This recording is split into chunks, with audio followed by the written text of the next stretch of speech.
Hello everyone, welcome to Chethu's kitchen. ಇವತ್ತಿನ ವಿಡಿಯೋದಲ್ಲಿ ಬೆಂಡೆಕಾಯಿ ಚಟ್ನಿನ ಯಾವ ಥರ ಮಾಡೋದು ಅಂತ ಹೇಳ್ಕೊಡ್ತಾ ಇದ್ದೀನಿ. ಬಿಸಿ ರೊಟ್ಟಿ ಆಗಿರ್ಬೋದು, ಹಾಗೆ ಚಪಾತಿಗಾಗಿರ್ಬೋದು ಒಂದು ಒಳ್ಳೆ ಕಾಂಬಿನೇಷನ್ ಅಂತಲೇ ಹೇಳ್ತೀನಿ. ಇದು ಒಂದು ಚಟ್ನಿ ಇದ್ದರೆ ಸಾಕು, ನೀವು ಪಲ್ಯ ಮಾಡೋ ನೆಸಸರಿನೇ ಇರಲ್ಲ. ಬಿಸಿ ಚಪಾತಿ, ಮೊಸರು ಹಾಗೆ ಈ ಚಟ್ನಿನ ಹಾಕೊಂಡು ತಿಂದರೆ ಸಖತ್ತಾಗಿರತ್ತೆ. ಒಂದು ಸಾರಿ ಆದರೂ ಟ್ರೈ ಮಾಡಿ ನೀವು ಕೂಡ. ನಾನಿಲ್ಲಿ ಮೊದಲಿಗೆ ಬೆಂಡೆಕಾಯನ್ನು ತೊಳ್ಕೊಂಡು ಅದನ್ನು ಈ ಥರ ಕಟ್ ಮಾಡಿ ಇಟ್ಕೊಂಡಿದ್ದೀನಿ. ಇವಾಗ ಮಾಡೋದು ಹೇಗಂದರೆ, ಸ್ಟವ್ ಆನ್ ಮಾಡಿಕೊಂಡು ಅದ್ರ ಮೇಲೆ ಒಂದು ಪ್ಯಾನನ್ನು ಇಟ್ಕೊಂಡು ಸ್ವಲ್ಪ ಎಣ್ಣೆನ ಹಾಕ್ಕೊಂಡು ಬೆಂಡೆಕಾಯಿನ ಹಾಕ್ಕೊಂಡಿದ್ದೀನಿ ಫ್ರೈ ಮಾಡ್ಕೊಳ್ಳೋದಕ್ಕೆ ಅಂತ. ಬೆಂಡೆಕಾಯಿನ ಹಾಕಿದ ತಕ್ಷಣ ಕಂಟಿನ್ಯೂಸ್ ಆಗಿ ನಾವು ಟರ್ನ್ ಮಾಡ್ತಾ ಇರಬಾರ್ದು, ಯಾಕಂದರೆ ಟರ್ನ್ ಮಾಡಿದರೆ ಜಾಸ್ತಿ ಲೋಳೆ ಥರ ಅಂಟಂಟಾಗುತ್ತೆ. ಸೊ ಹಾಗಾಗಿ ಲೋಳೆ ಥರ ಇರೋದಾಗಿರ್ಬೋದು ಅಥವಾ ಅಂಟಂಟಿರೋದು ಬೇಗ ಹೋಗಬೇಕು ಅಂತ ಅಂದರೆ ಸ್ವಲ್ಪ ಲೆಮನ್ನ ಹಾಕ್ಕೋಬೇಕು. ಈ ಥರ ಲೆಮನ್ನ ಹಾಕೋದ್ರಿಂದ ಬೇಗ ಅಂಟಂಟಿರೋದೆಲ್ಲ ಹೋಗುತ್ತೆ. ನೀವು ಒಂದ್ಸರಿ ನಿಮ್ಮ ಮನೇಲಿ ಇದನ್ನ ಟ್ರೈ ಮಾಡಿ. ಇಲ್ಲಿ ಸ್ವಲ್ಪ ಲೆಮನ್ ಹಾಕಿದ ಮೇಲೆ ಈ ಥರ ಮಿಕ್ಸ್ ಮಾಡ್ಕೊಳ್ತಾ ಇದ್ದೀನಿ.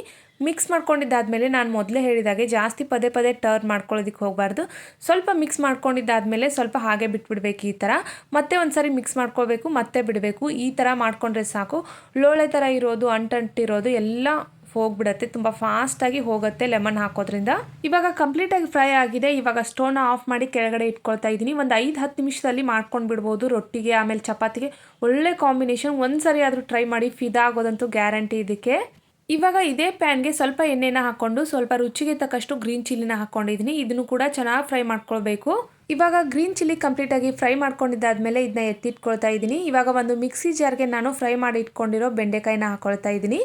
ಇದು ಹಾಕ್ಕೊಂಡಿದ್ದಾದಮೇಲೆ 1 ಗಡ್ಡೆಯಷ್ಟು ಬೆಳ್ಳುಳ್ಳಿನ ನಾನು ಈ ಥರ ಸಿಪ್ಪೆ ಸುಲಿದು ಹಾಕ್ಕೊಳ್ತಾ ಇದ್ದೀನಿ. ಇವಾಗ ರುಚಿಗೆ ತಕ್ಕಷ್ಟು ಗ್ರೀನ್ ಚಿಲ್ಲಿಯನ್ನು ಹಾಕ್ಕೊಳ್ತಾ ಇದ್ದೀನಿ. ಹಾಗೆ ರುಚಿಗೆ ತಕ್ಕಷ್ಟು ಉಪ್ಪನ್ನು ಕೂಡ ಸೇರಿಸ್ಕೊಳ್ತಾ ಇದ್ದೀನಿ. 1 ಟೇಬಲ್ ಸ್ಪೂನ್ ಅಷ್ಟು ಜೀರಿಗೆನ ಹಾಕ್ಕೊಳ್ತಾ ಇದ್ದೀನಿ. ನಿಮಗೆ ಸಾಧ್ಯ ಆದರೆ ಫ್ರೆಶ್ ಆಗಿರೋ ಕರಿಬೇವು ಸೊಪ್ಪನ್ನು ಹಾಕೊಳ್ಳೋದಕ್ಕೆ ಟ್ರೈ ಮಾಡಿ. ಟೇಸ್ಟ್ ಅಂತೂ ತುಂಬ ಚೆನ್ನಾಗಿರುತ್ತೆ ಫ್ರೆಶ್ ಆಗಿರೋದು ಹಾಕ್ಕೊಂಡ್ರೆ. ನಾನಿವಾಗ ಇದನ್ನ ತರಿಯಾಗಿ ಮಿಕ್ಸಿ ಮಾಡಿ ತೊಗೊಂಡು ಬರ್ತೀನಿ.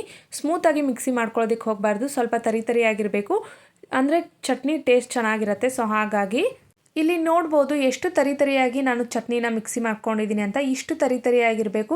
ಇದಕ್ಕೆ ಕೊತ್ತಂಬರಿ ಸೊಪ್ಪನ್ನು ಹಾಕೊಳ್ಳೋ ನೆಸಸರಿ ಏನಿಲ್ಲ, ಕರಿಬೇವು ಸೊಪ್ಪು ಇದ್ದರೆ ಸಾಕಾಗತ್ತೆ. ಐ ಹೋಪ್ ಇವತ್ತಿನ ವಿಡಿಯೋ ಎಲ್ಲರಿಗೂ ಇಷ್ಟ ಆಗಿದೆ ಅಂತ ಅಂದ್ಕೊಂಡಿದ್ದೀನಿ. ಇಷ್ಟ ಆದರೆ ಪ್ಲೀಸ್ ಒಂದು ಲೈಕ್ ಮಾಡೋದನ್ನು ಮರೆಯೋದಕ್ಕೆ ಹೋಗ್ಬೇಡಿ. Thanks for watching and bye bye.